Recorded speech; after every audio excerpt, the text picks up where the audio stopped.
All right, it is 12 o'clock. Thank you so much for joining us. My name is Shannon Lully, and I am the Assistant Director of the Fordham Fund for Family Giving and Engagement. I'm also a proud alumni of the Rose Hill class of 2016. My colleague, Catherine, who typically has been hosting these study abroad webinars, is out of the office today. During my time at Fordham was not able to study abroad, so I'm very excited to be hosting this and learning more about study abroad alongside all of you.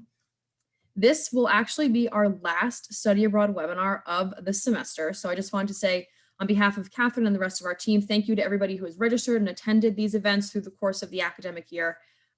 Later today, I'll be sending a follow-up email with some notes from this event, as well as recordings of all of our previous study abroad webinars and this one, and then some of the other webinars that our team has put on with our Office of Career Services, Office of Counseling Services, etc. So please be on the lookout for that later today.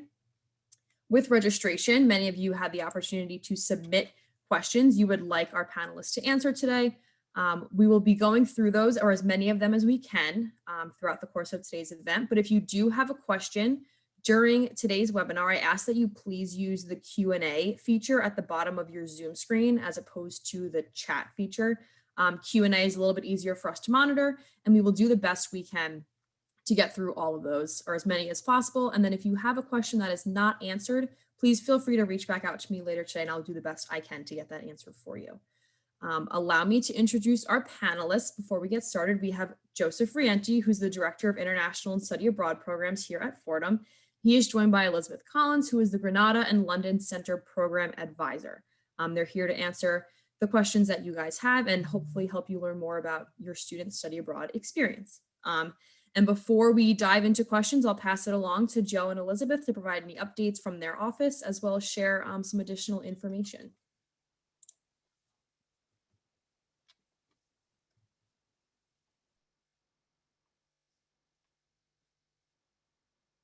Hi, everyone. I'll get started. This is Joe. Welcome. Yeah, this has been really exciting. We've been doing these presentations for, I can't believe it is almost an entire year that we've been doing them. And it's been great having you join us. And as Shannon said, we're going to try to get through as many questions as we can. And then obviously, if we don't get to your question, you can always reach out and we'll get that answered for you. We have a brief presentation we want to do for you. We're calling it Study Abroad 101. And you want to advance the slide, Elizabeth? She's going to control the slides for me. The first step on this presentation, of course, is to address COVID. That has impacted our ability to run study abroad throughout this entire year and has impacted all of your lives and your students' lives over the course of this year. The positive news is that there is positive news coming out now, and we're very pleased about that. But we've instituted a couple of policies to help students as you're applying to study abroad. The first is that we want you to apply with confidence. What we mean by that is, of course, there's no guarantee that a program can run because we are very carefully monitoring situations around the world we have a private risk management firm we work with. We work very closely with the Overseas Security Advisory Council at the State Department. And then we have partners, of course, in all of these different locations or staff from Fordham, in fact, where we get information from. But what we mean when we say apply with confidence is we want you to apply that if you submit an application fee and an application and Fordham determines that we cannot run a program, you do get that application fee returned. So you don't have a financial loss. And we will, of course, work with you to find an alternative location for study abroad. Or, of course, if you're going to continue your studies with Fordham, that's fine as well. We've also instituted what we're calling a flexible commitment for 2021. There is a good chance that we'll do something similar for the 2022 applications that students are submitting, but essentially we've extended the period by which you have to commit. We no longer charge a deposit for students when you apply to study abroad, but there is a withdrawal fee, and we've extended the date by which we would charge that fee. Again, just to acknowledge the ongoing uncertainty around international travel. So why would you study abroad? I think many of you are on this presentation likely because you've already made that decision that you would like to, but some of the really top reasons that we see are one, we're going to just, this is obvious, right? To perfect that language. Some of you may be studying language with us at Fordham, and you can improve or perfect it when you go abroad. Study abroad also gives you the opportunity to, step out of your comfort zone, learn in a different context, etc. There's also research that's been done that students really prepare themselves well for after graduation, for their careers, with higher salaries for study abroad alumni, graduate school choices, and of course, a very high employment rate. Do you want to move forward, Elizabeth? So these are all the ways that you can consider choosing a program: majors, locations, housing, language, time abroad. Do you want to move forward and we'll show you the slide? So on our website, we have an advanced search feature that students can use. And you'll see that at study abroad at fordham.edu/study abroad.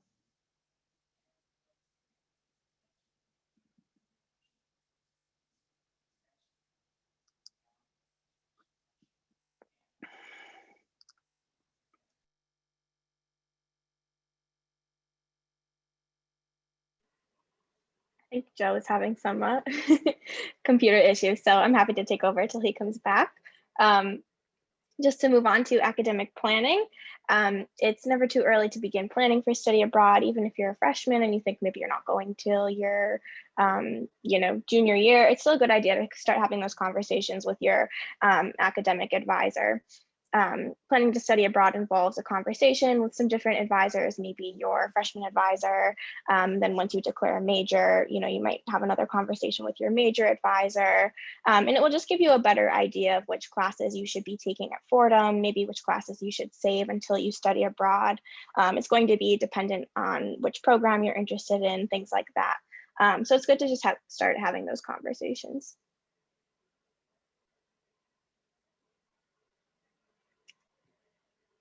We have a number of different study abroad options. So you probably have heard of the Fordham Run program, specifically Granada, London, and Ubuntu. Those are the 3 programs that are run through Fordham University. We also offer some exchange programs. So for those, you enroll directly with the university in a different country. That's actually a program that I participated in when I was a study abroad student. I did an exchange in Australia. Then we also have partner programs. Those are run through different universities or study abroad providers. So programs through Syracuse University, Boston University, and then we work with some study abroad providers such as CIEE, IES. We also offer summer programs through London, Granada, and Rome. Those are Fordham Run summer programs. And then we also have some global seminars, which are a class you take at Fordham, and then it has a short travel component.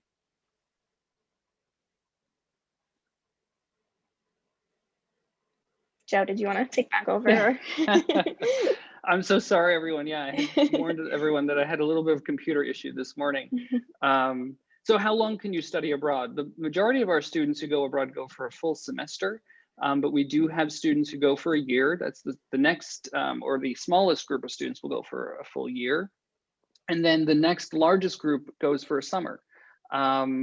So there's a wide range of possibilities. We know some majors won't allow you to go for a full semester. So we have a really interesting list of summer programs. The global seminar options are also really great. We do pre-health seminars for those of you who are studying pre-health. We've done them in classics and art history. There's a number of different fields, and all of those are listed on our website because they change annually, essentially. I'll take a few more slides then, Elizabeth, to fill in. Yeah. So housing options vary in all of the different programs. There are homestays in some of our locations, particularly in Granada. Those often will give students the best cultural and linguistic immersion opportunity to live with a family from the country where you're studying. We do student residences, which are similar perhaps to some of the dorms that we offer at Fordham. And then a very popular option are apartment style housing. And these are quite popular. In fact, in our London programs, we only do apartment style housing. In those options, typically there's no meal plan, and that's common across, I would say, almost all programs. Meal plans are not as common abroad as they are in the US. I'll let you take over from here, Elizabeth. And of course, I'll answer questions provided my computer allows me to. So what does the application process look like? All programs begin with the Fordham Study Abroad application, which is accessible on our website. So even if you're applying to an exchange program or a partner program, you want to start with the application for Fordham. If you have an additional application to complete for an exchange program or partner program, our office staff will assist you with that process. In terms of the Fordham Study Abroad application, there are three major components. The first is a statement of purpose and goals questionnaire. So those are some essay prompts that students will complete, just kind of explaining why they'd like to go abroad, their academic goals, things like that. Then the second component is a recommendation form. If you're a liberal arts student, that will be completed by your major advisor. And if you are a Gabelli student, it will be completed by your Gabelli dean. And then for some programs, if students are participating in an exchange program or certain partner programs, there may be a language evaluation form that will need to be completed. In terms of who is eligible to study abroad is open for juniors, and then sophomores who are in their second semester can participate in Fordham Run programs. So again, that would be London, Granada, or Ubuntu. Students need to be in good academic standing, so they need a GPA of 3.0 or better, and they also need to have a clear disciplinary record.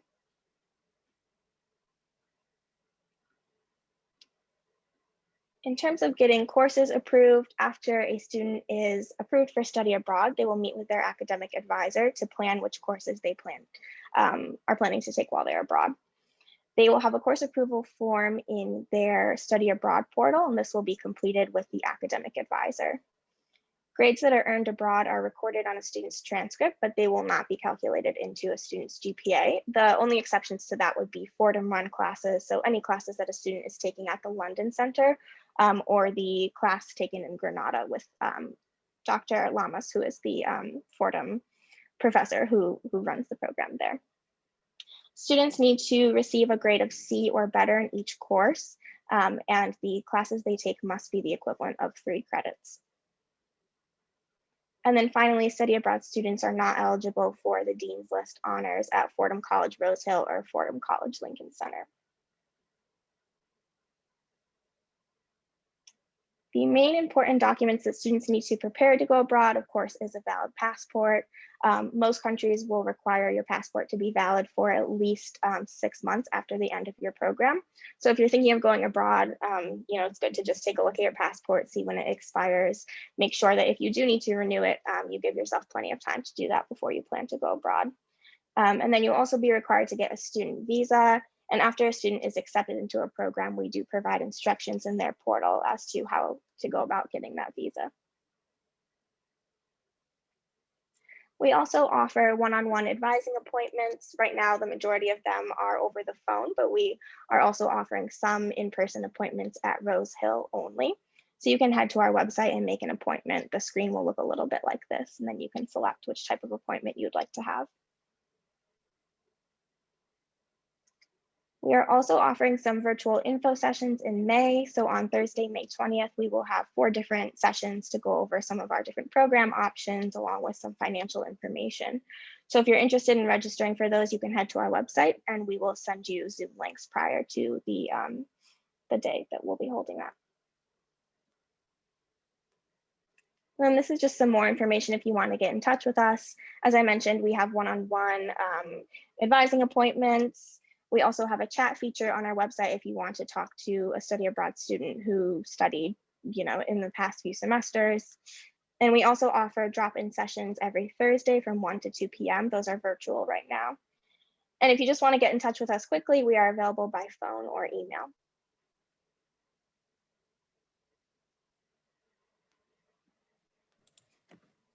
Thank you to both of you. That was very informative. And if possible, with your permission, of course, I would love to share that presentation with the parents in my follow-up email, just so they have all the information that you guys shared.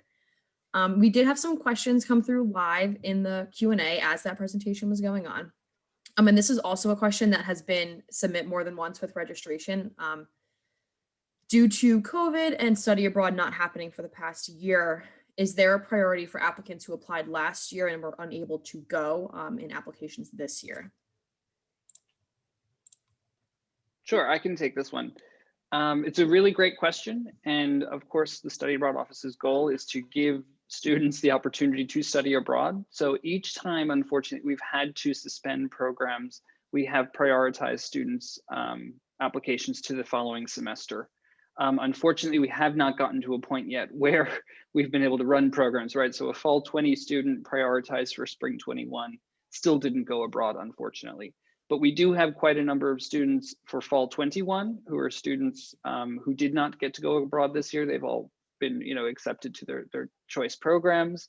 And I would hope, we're still hopeful about fall 21, but if fall 21 can't happen, of course, we would offer priority in spring 22. I say that, but there's always, areas where we can't give exact guarantees, right? So if someone wanted to study in a particular country in fall 21, perhaps in spring 22, that country is still not open, right? So as long as students have some flexibility, we will work our hardest to get you what you need, what you're looking for, and get you abroad. That is the goal of our office. So. Definitely makes sense. Thank you. This question has come in a couple of times as well, and it has to do with students who are on either a Fordham scholarship or have some sort of financial aid package. How does that transfer to study abroad, and does it transfer to study abroad if they don't do a Fordham program? Yeah, that's a great question. I'll take this one too, Elizabeth. I promise I'll let you answer some. So in terms of the finances, we're actually doing a presentation on May 20th that we'd welcome you to join, but I will give a real brief answer to the question.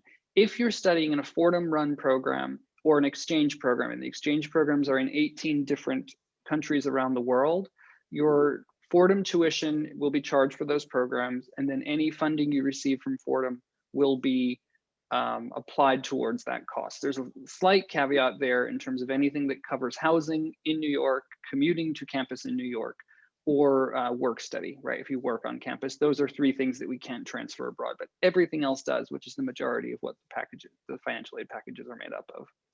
If you're studying in what we call a partner program, and the website will outline what these programs are for you, we will charge you the cost of that particular program. Very often tuition for a partner program will be less than tuition at Fordham. Very often overseas universities charge less tuition. And then we cap the amount of funding that you can take abroad with you, and those caps are also on the website where we list the costs. So I know that it's much easier probably to figure out the cost if you're doing a Fordham program or an exchange program. But we do list all the pricing for the partner programs as well, and we're available to go through individually with students in their financial aid packages to identify the cost. So that's my brief answer, and there's a whole presentation. We're doing that on May 20th. So. Great, thank you. So to the parents on the call, I would encourage your student, if they're interested, to attend that May 20th presentation so you can learn a little bit more about financial aid packages and stuff like that. We have a parent who asked a question. What if a student studies abroad, are they assigned a new advisor? Kind of said in a different way, how will you continue to monitor academic performance while they're abroad? Do you want to take that, Elizabeth, or shall I? I can take that question. We always encourage students to stay in touch with their advisor while they're abroad. So you will still have the same, major advisor or Gabelli advisor while you're abroad, and, they still remain available to you. There may be someone, depending on the program that you're, participating in, who will also be assisting you with things like course registration. For our Fordham run programs, of course, we have Fordham staff who assist with that.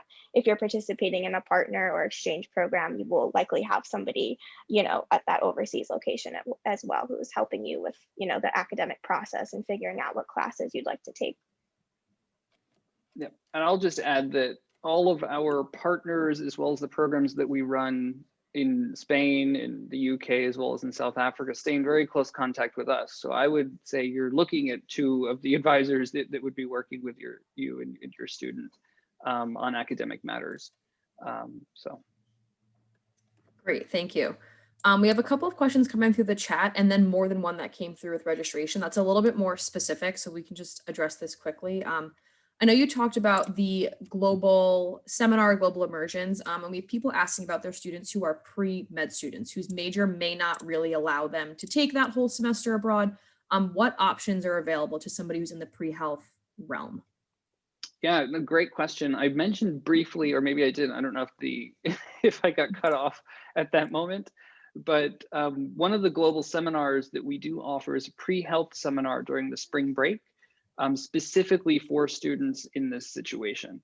We're aware of the fact that it can be difficult to go for a whole semester based on all the science-specific requirements you might have. So we've developed this program with the pre-health area of the university, where students go to Colombia for 1 week during spring break. They visit hospitals, they work with medical students, they see what the medical system is like in Colombia.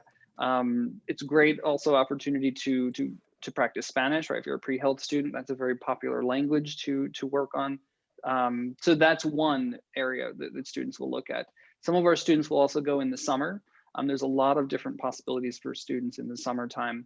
And then even if you're a pre-health student, remember you have a lot of requirements that you have to complete that might not be specifically related to pre-health. That's the nature of Fordham's academic system, right, with our core requirement.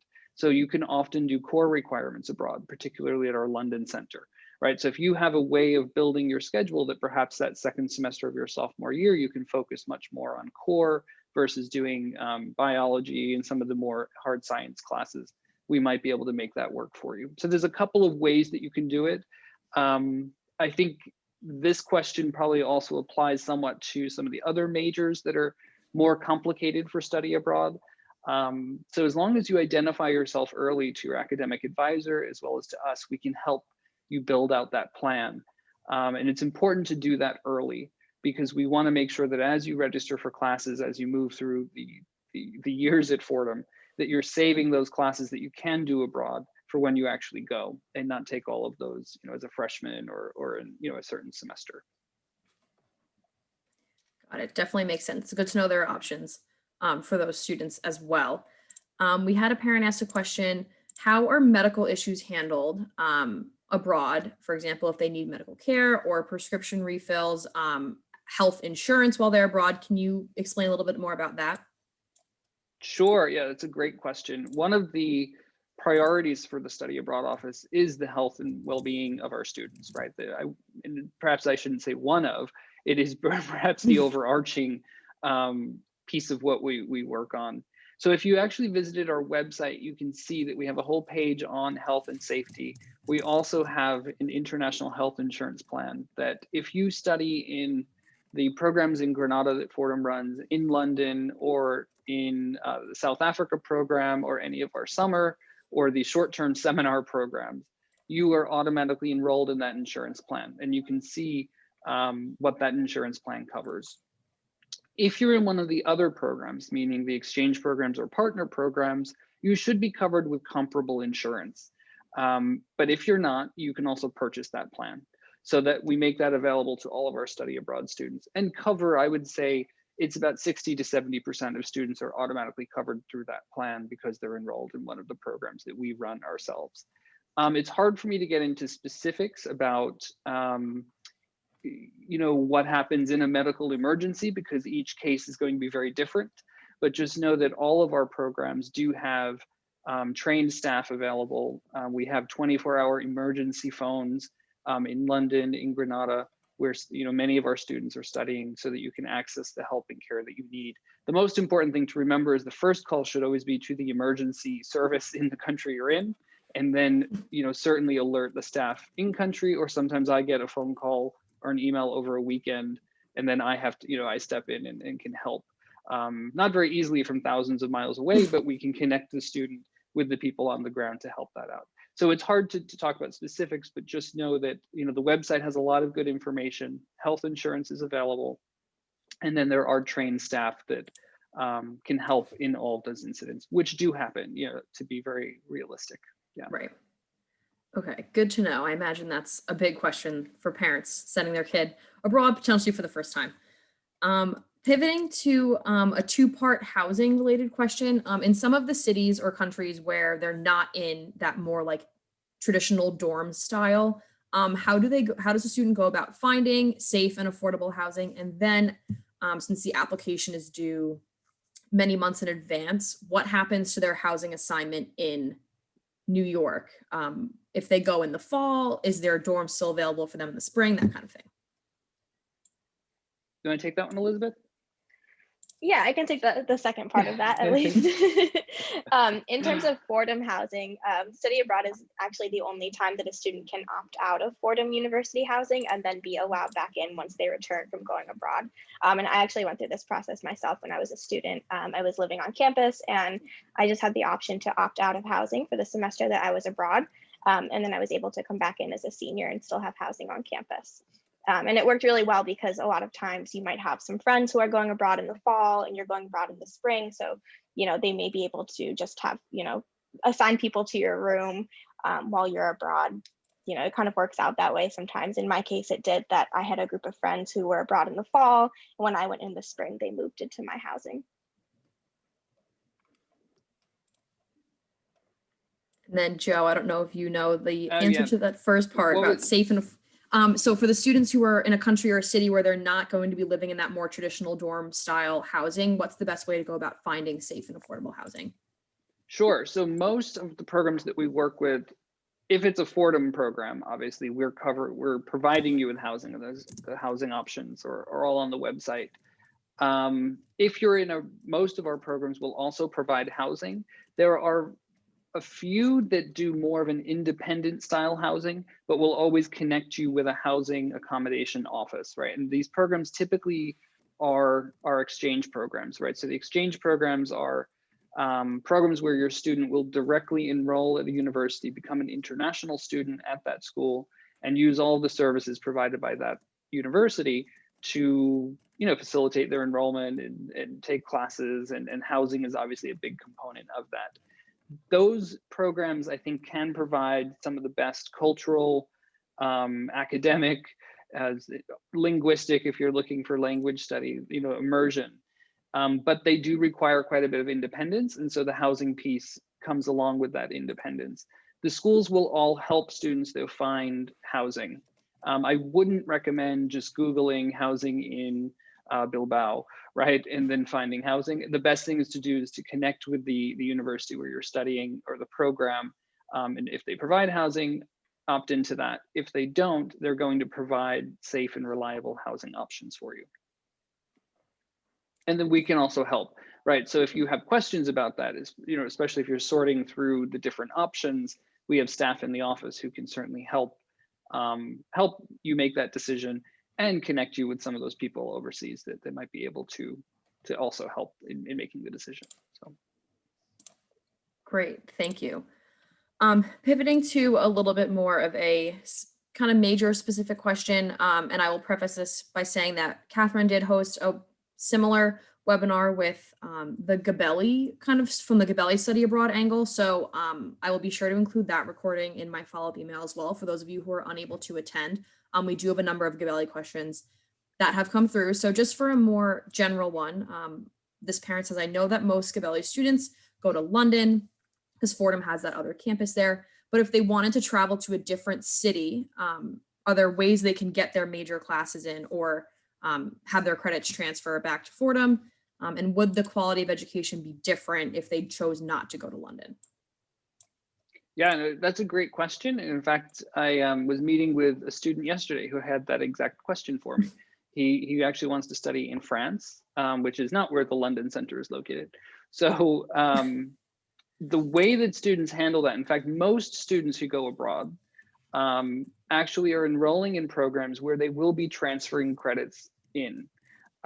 That's different for many of our Gabelli students do study in London. The curriculum there matches very nicely with what you're doing in New York. So it's a real easy transfer, right, in terms of credits. But if you want to study elsewhere, you certainly can do it. And the way that happens is if you look at our website under the advanced search feature that we highlighted a bit in the presentation, you'll see you can actually search by major. So you can search if you're a finance major, marketing, accounting, there's all different majors there. Then it'll show you a list of programs that offer courses in those fields. After that, you would talk to your class dean about the idea that you'd like to transfer some credits in. And it's a conversation with the class dean, I guess, to make sure that the courses that you are planning to take will transfer. The course approval form that we showed during the presentation, a little snapshot of that, is what facilitates that transfer and enrollment. So I would say that if you're interested in doing that, again, identify yourself early. If you're looking to do that for this spring, now is a really good time, this week, next week, to talk to your advisor, talk to us about that idea. We can also look at the students' degree works to say, yes, it looks like you've got some electives here that you can do, or this program offers finance classes. So there's a way to do it. It's less common in the business school, but that doesn't mean that you can't. We do have students who do it, particularly the global business students at Lincoln Center tend to do that a lot more. I think some of the nature of that degree lends itself to doing that. So, right, that definitely makes sense.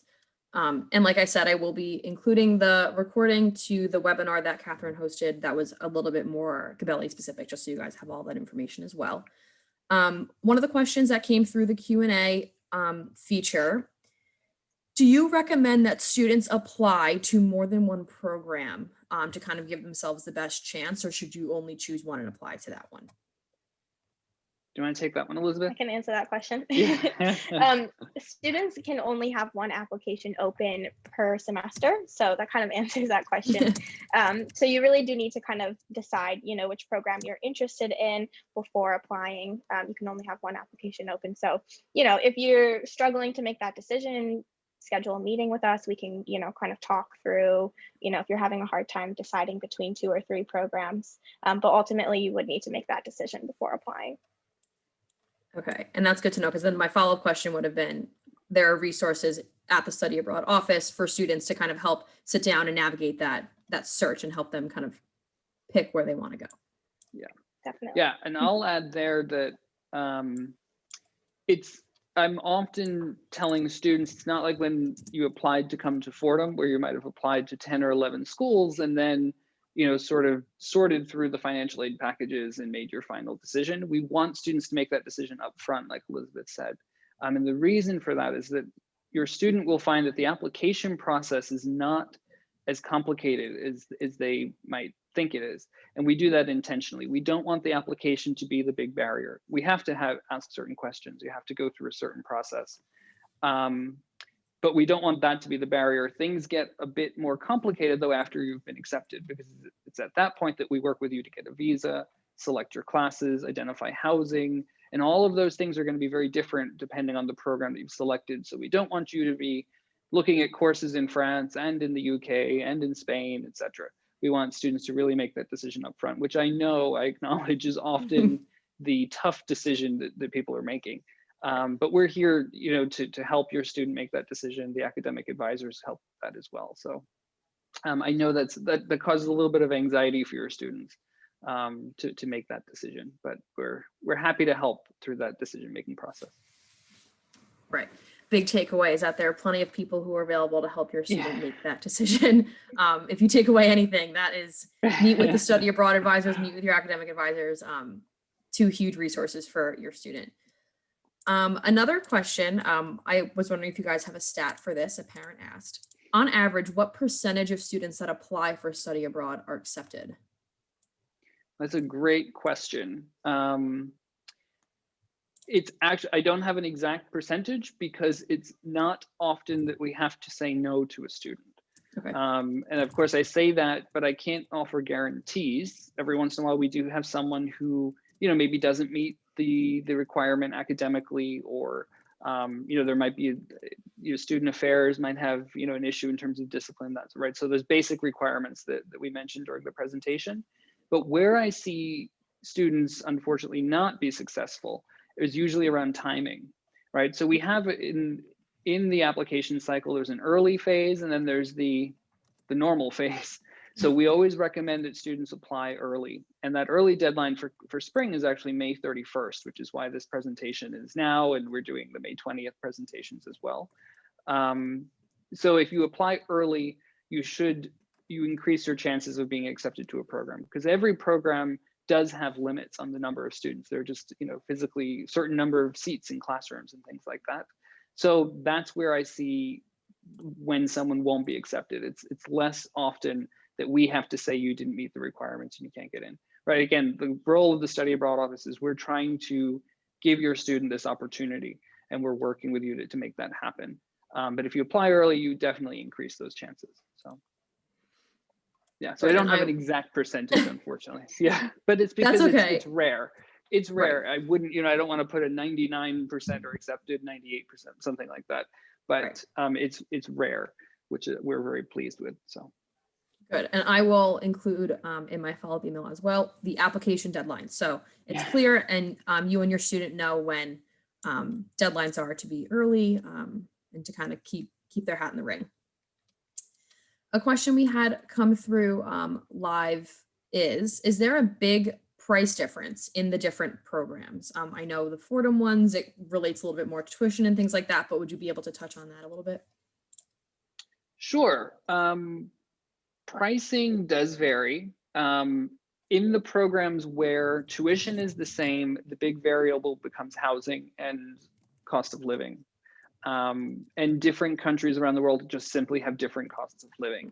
So it can be much less expensive, for example, to study in Granada, Spain than in London, because housing is that much more expensive in London, just like in New York, it's quite expensive. So same thing with the exchange programs, right? So if you look at the list of exchange program pricing, we also provide estimates of housing, travel, what does it cost to fly to these places? So you'll see the website has a lot of good information, and that's where you see most of the variables. For the partner programs, you can also look at the breakdown of cost, and you'll see those vary as well. Like I said, most tuition outside of the US is much less expensive. So you'll see within the partner programs, if you're looking at a school, another US university that's running a program, that cost might be much higher than if you're directly enrolling at Trinity College in Dublin, for example, right? So they do vary, and on the 20th, we'll touch on some of that in terms of financing. But that would be my general assessment, that often the variation, if tuition is Fordham tuition, comes from the cost of living and housing costs. That definitely makes sense. And just to kind of piggyback off the May 20th presentations, we have a parent who mentioned that her student has classes during those time. Will they be recorded or offered at another time? So the 20th presentation, we've actually repeated them a couple of times, and your student can always just reach out to us. That's fine. Yeah. The presentations are to give a general overview, but we're always available to answer any individual questions with students. So, yeah. Or parents, you're also welcome to schedule with us. We're happy to talk to you as well. So. Great. Since we are still kind of in the throes of the pandemic and summer study abroad is likely not happening, are there options for students who are entering their senior year, maybe don't want to take a semester during their final year at Fordham to go abroad? Are there kind of different ways they can get involved with some sort of international program over the summer, maybe? Yeah, no, it's a good question. The university did announce last month that summer study abroad has been suspended as well. So what we're doing is we are offering a number of different virtual opportunities. Some of those are classes. So we are offering this summer classes that are being taught by our London faculty as well as our Granada, Spain faculty. We're running internships that will be virtual placements. We've had a number of virtual internships that have been running throughout this year. With students interning in, with companies in the UK as well as in France and Italy, and they've been all over the world, which is fantastic. If the summer doesn't work, because some of you may have, students who are already taking classes or doing other things this summer, we do offer on our website a list of what we call post-graduation opportunities for students. And we've always had that information because we've seen that students who study abroad might come back and we start seeing them again as a senior, and they start asking us, I had a great time in Spain and I'd like to go back. And so we've developed a list of different opportunities for people, and perhaps Shannon will include that in the email that she sends to show you what those are. And that has taken on much more importance, I would say, this year than ever before, because we know we've got students who didn't get to go abroad last year or this year, and are graduating next year. Studying abroad as a senior is often not what someone wants to do, right? You want to do your final year at Fordham. So I do think that some of those opportunities might be appealing. And then, of course, we've got a number of these virtual opportunities. We're also looking into next summer, perhaps offering some opportunities for students who are graduating. Typically, a study abroad program is not open to a student who has graduated, right? You're no longer taking classes and things like that. So we're looking at what opportunities could be offered by Fordham for these students who might be graduating next spring to in June, perhaps, before you get to working, take a little time and perhaps do one of these international experiences. We don't have information on that yet, but that is something that we're talking about. So That's great. That's an actual, I think it's great that these are available. I have some family members who are in kind of the sophomore, junior range in college and are upset that they may not have the opportunity to study abroad. But this is, I think, a wonderful alternative for a student who's still trying to get that, the international experience. Yeah. A quick question that was asked twice in our Q&A. What is the turnaround time for applications submit to when they hear back? Do you want to take that one, Elizabeth? Yeah, go ahead. It's typically 2 to 3 weeks is the turnaround time. Students who have just maybe applied, in the past few weeks may not have heard back yet. Well, they haven't heard back yet. The reason for that is we're waiting for spring 21 grades to be published. So that 2 to 3 week time is being extended a bit right now, but typically it is between 2 and 3 weeks. Good to know. Excuse me, sorry. We kind of covered tuition, and I'm sorry, we have another question that came through and I don't remember if you answered or not. Are the global seminars, I mean, this is all still up in the air, obviously, but if they are available to happen in the fall, will they happen in the fall? And is that application process similar to the full semester study abroad application process? So yeah, the global seminars were all canceled for this year. I don't have a final decision on the fall yet. And that includes fall semester, right? So right now the university is still assessing conditions, which, like I said at the beginning, are improving, but will they be improved enough by the time that the university has to make decisions about fall travel? I don't know, but that information will be coming out, I imagine, in the next couple of weeks. The application process varies by program, in fact, for the global seminars, because they're very unique and they are usually attached to some kind of class. They vary. So some may have an application similar to what you would do for a full semester. Some may include really just registering, right? You just register for the class. Some might require an interview. So they do vary by opportunity, I guess we'll say. The semester study abroad application is pretty standardized though. So some of them will draw on that, but I can't say that all of them will. Some are actually much more simple. In fact, just a registration. So. Okay. Yeah. Good to know. This next question, maybe Elizabeth could answer because she's a Fordham grad who studied abroad. In your opinion, and I know it's definitely case by case, but when is the best time in a student's college career to study abroad? Typically, students go their junior year, particularly if you're interested in doing a non-Fordham run program, you're only eligible to go starting your junior year. I personally went in the spring of my junior year. That's very popular, but because of that, there is typically a high number of applicants. So we do, encourage students to consider the fall. And I think some of it comes down to a personal choice as well. Some students really want to be on campus in the spring because there are things happening like spring weekend and, campus is nice or hopefully getting nice, weather-wise. And some students prefer to be abroad that semester. So it's really somewhat comes down to a personal choice, I would say. But typically students are looking at going sometime their junior year. There are certain programs like the London internship program where we really encourage students to apply for the fall just because we have a limited number of spots for that program. So, we do encourage students to consider fall, but again, kind of comes down to a personal choice. Right. That is what I figured. And then we had a parent come in the Q&A, specifically speaking to the Paris. Our daughter's interested in studying in Paris. And she sees on the website the program is offered both as an exchange and a partner program. Would you be able to kind of break down just what the major differences between the two are? Yeah, the big difference there is the financial model, right? That we're going to charge you, but the courses are the same. The application is essentially the same as well. There were just some programs that we worked with to add some exchange spaces, because we actually will have a student likely this coming spring from Paris, from that school studying at Fordham, right? So that's the exchange program is one in which students from those schools actually come to Fordham and we send our students to them. And so it's a nice opportunity. We thought that would be a nice thing to be doing, to have more of our students from Paris joining us in New York.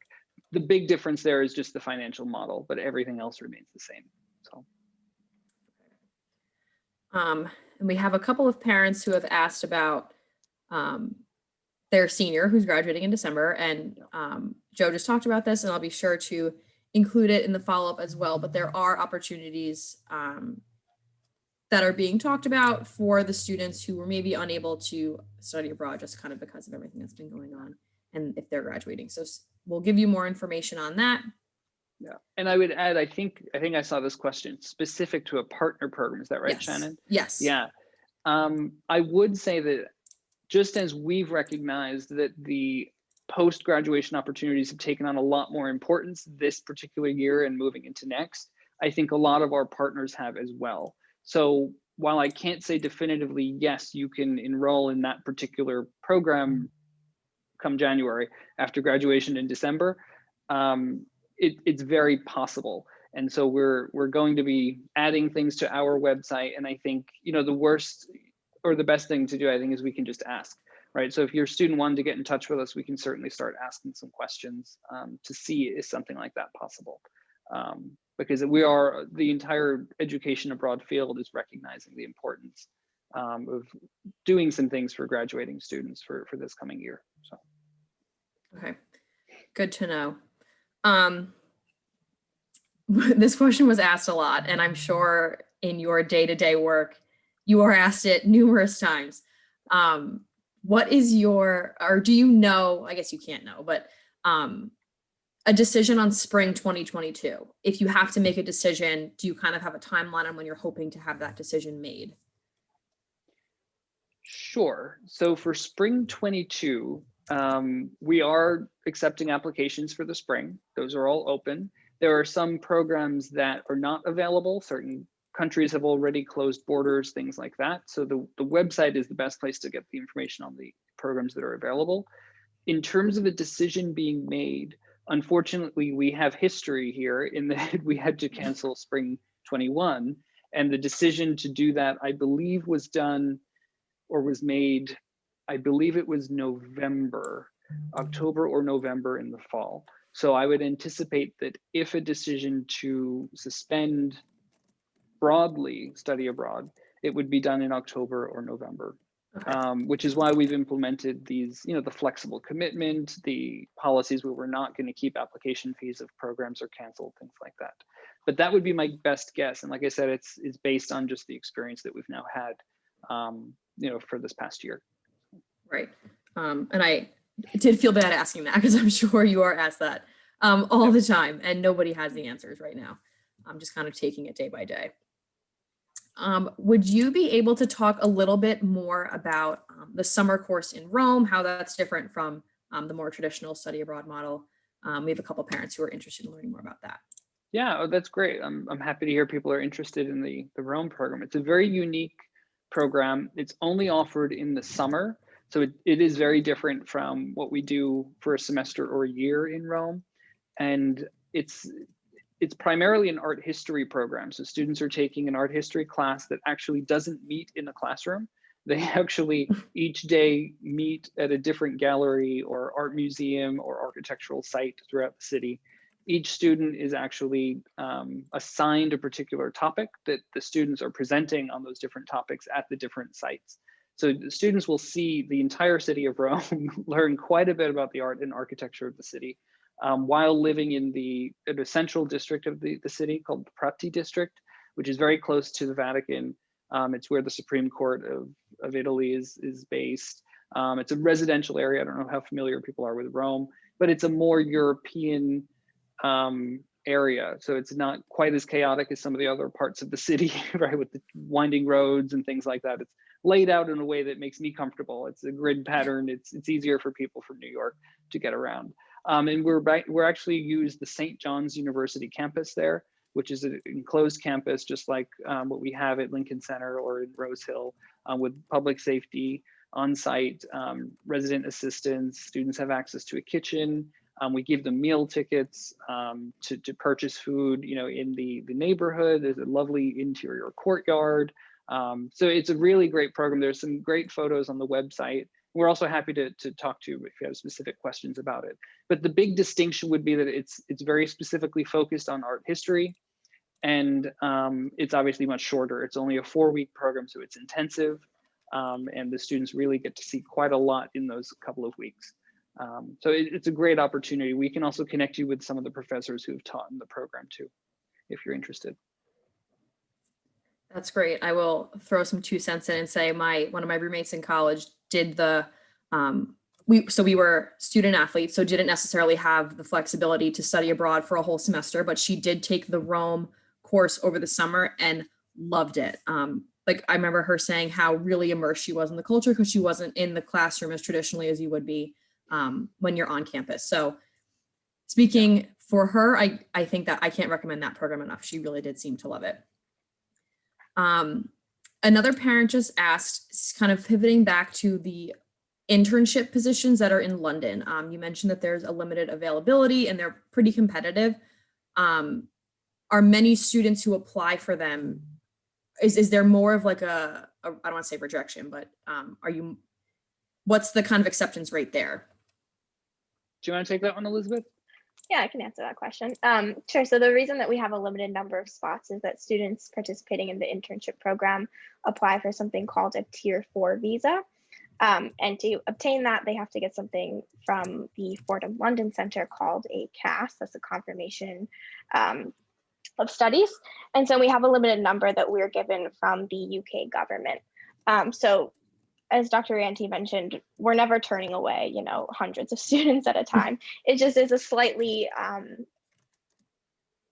don't know that I would say competitive, but just, we have a limited number of spots. So we do encourage students to consider applying for the fall, just because they will kind of, the CAS numbers that we give out we're giving them in the spring.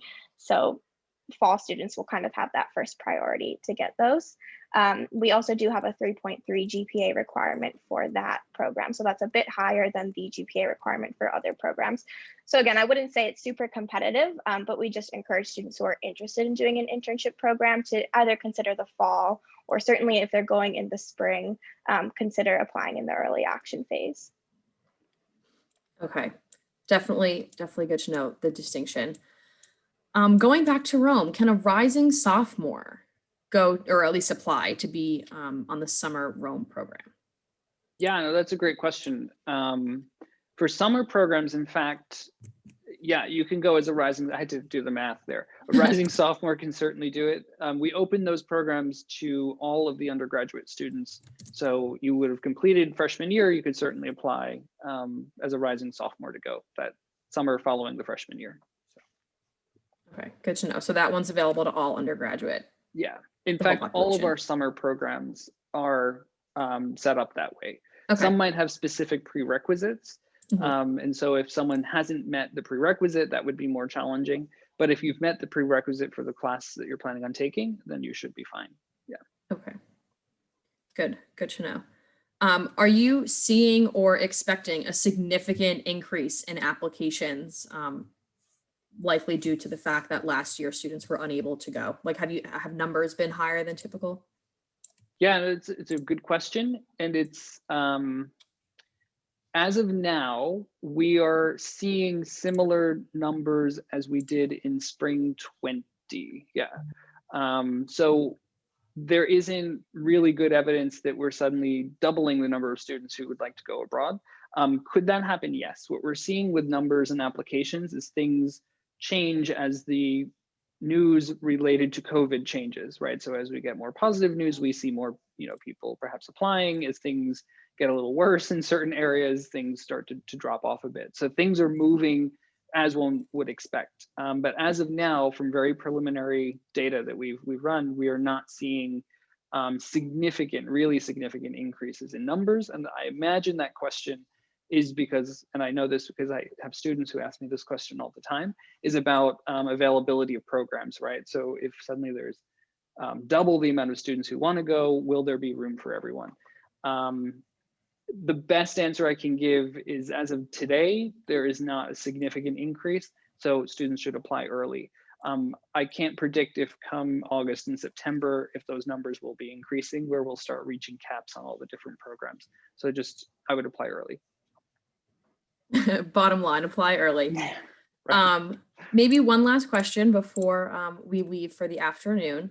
And I'm not sure if this is a question that you will know the answer to, or potentially it could be more of a financial question. This parent has a tuition exchange award. Are there restrictions that they should be paying attention to when applying? Are there different rules and regulations as far as that goes? Yeah, no, I do know the answer to that one. So for tuition exchange, it can be applied towards the tuition for a Fordham program or an exchange program. And I don't remember if tuition exchange can also apply to a regular summer, right? So if you could use tuition exchange for a summer course you take at Fordham in New York, then you would also be able to apply it to study abroad. So it follows the same rules as tuition in New York. So Fordham program in Grenada, London, or South Africa, and exchange programs, you can definitely apply them to. Okay. One last question that came through Q&A, which I think is a really good question. For the London internship program, do you need to be accepted to the London program first and then apply to the internship program, or is it like a standalone application? It's its own application. So you would apply specifically for the London internship program. There's a link on our website for that. And then once you're accepted, you'll begin the process of finding an internship. We work with a placement agency. So they'll kind of assist you with that process and have a consultation with you. But yes, you should apply specifically for that program. Okay, great. Well, we have really moved through these questions. I want to thank all the parents who have submitted them. Hopefully you found this informative, as well as all the other study abroad webinars that this team has put on. Like I said before, I'll be sending a follow-up email later today with a recording to this webinar, as well as the more Gabelli-centered webinar, and then a few others. I want to thank Joe and Elizabeth for taking their time today, as well as all the time they've put in over the last few months with us putting these webinars on. We, of course, are hopeful that your student will be able to experience study abroad at some point in their Fordham journey. But for me, not knowing a ton about it leading into this webinar, it's great to know that there are flexible options. And I think this office is doing everything that they can to make this experience as great as possible for your student. So thank you so much for joining us. Please be on the lookout for my email later today. And if you have any follow-up questions from that, please do not hesitate to reach out, and I'll do the best I can to get that answered for you. I hope you all have a wonderful afternoon. Thank you. Thank you.